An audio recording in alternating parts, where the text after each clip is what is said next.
So originally my question would have been around, you have raised 1.5 crores, right? Which Yeah, is the yeah. number that's public. So my original question was around that, is this money enough? But as you've already talked about the margins that education industry holds, I would hold that question. And I would rather ask you, I'm pretty sure you're a very well-read man. You have worked with many big businesses. You have worked in top positions. And now as a founder, you must have done your math right. Before you have entered that investor pitch, what is in your pitch deck that made the investor say yes for a revenue model that is so risky? Okay. See, very simply, I mean, the simple answer to this is the typical VC world doesn't see education as a investable opportunity. And the kind of education we're doing a very slow, steady, high quality education. We're not into business of scaling up rapidly. And VC investors, unless they see 100 crore in 3 years and I mean trajectory of 300 crores in 5 years, etc., they don't really like those categories of businesses. And education, the way we're building, will never be that.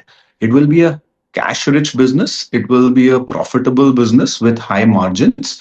But that immediate scale in high-quality education is a myth. Anybody who says that high-quality education, the way we are building, can be scaled up rapidly is fooling both themselves and the external world.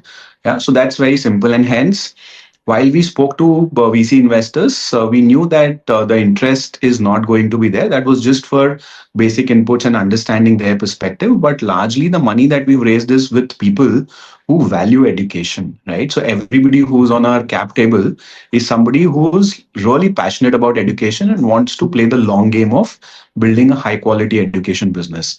All of them, I mean, have a personal wish of building an institute of their own. Just because they can't do it, they're saying that, okay, let me contribute to somebody whom we believe in, and let us do this through them, right? So that's the kind of people. And obviously 1.5 crores is not enough. We've put in our personal capital as co-founders, etc., to a sizable amount, and we've raised a bit of debt in our second year because we don't want to like unnecessarily play the investment game, etc., because we know that it doesn't make sense for our kind of business. And we know the moment we enter into our second and third year, our natural cash flows will take care of operational break even, right? So as the moment we achieve operational break even in our second and third year, we should be good to keep investing back in our business in the long run. So yeah, there's no pitch to the investors because they don't like good quality education on a slow rate of growth kind of business. Well, interesting. And I also, in the new generation that is coming, in my generation, I have talked to a lot of friends, and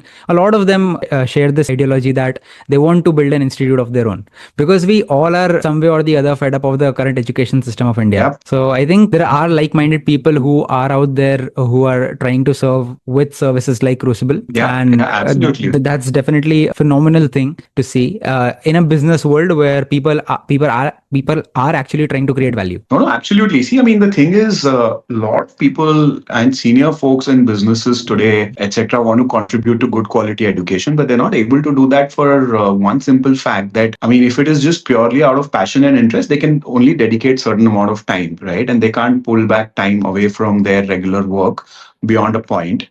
And to do it for a longer time period, the salary structures or the fee structure that the colleges provide doesn't make any sense. For example, I was a visiting faculty at NMIMS, and the amount of money that they were paying me, I mean, if I were to do it full time and compare it with the salary that I was making in my corporate world, there's no comparison, absolutely no comparison, right? And that is where this industry connect fails with education. That is what we're trying to say. That is what I was trying to connect earlier, saying that the fee that we're paying to these industry experts has to be in proportion to the money that they might make if they were doing a consultancy assignment, right? So doing a consultancy assignment, the money that gets paid to me should be the same as money that gets paid to me for taking the same amount of time for teaching. As long as that gap gets taken care of, industry will come back their natural passion to teach, because then it becomes meaningful for them as well from a practical standpoint. See, everybody wants to do good to the society, but वो मेरे को अगर कहीं और compromise करके करना पड़े तो automatically वो 1-2 दिन में fizzle out हो जाता है. There are a lot of senior folks who've come and taught for 30 hours over a period of 2-3 months, right?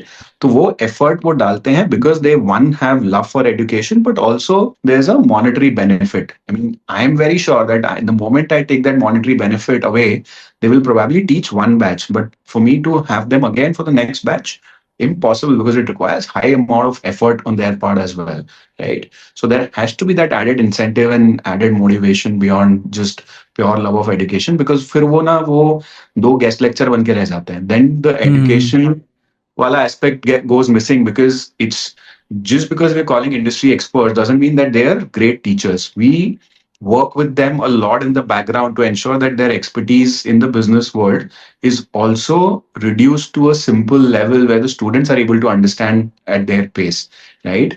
So there's a lot of effort in curriculum building, course design, activity assessments, live learning, etc., that goes into with each faculty member, right? So those are the investments that nobody sees, and institutes don't make that, right? And hence that's again very, very important aspect of how industry will get involved in this.